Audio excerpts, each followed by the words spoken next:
plaguing the UK, including a cost of living crisis and a broken healthcare service. Labor hasn't been behind the reins of power in your country for quite some time. Out of power for 14 years. 14 years.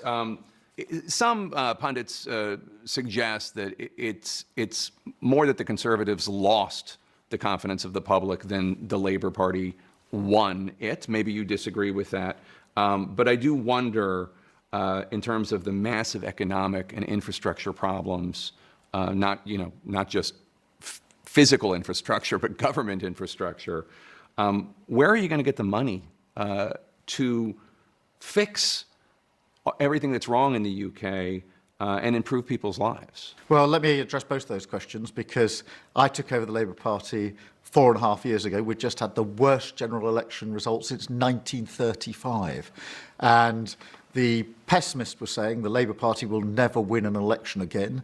The optimist said, well, you might, but it'll take you 10 years. I said, no, we're going to do it in one parliamentary term, but we've got to be ruthless, we've got to be steely, we're going to change the Labour Party, we're going to turn it inside out and make sure it's a party that always says country first and party second.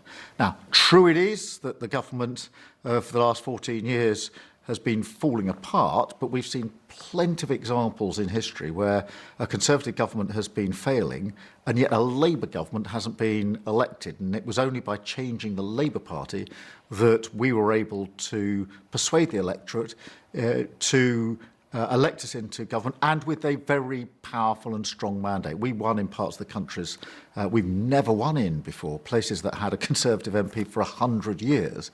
Now, in relation to the second part of your question on the economy, it has been broken. We haven't had economic growth for 14 years. We've had a sort of low growth, high tax doom loop, if you like.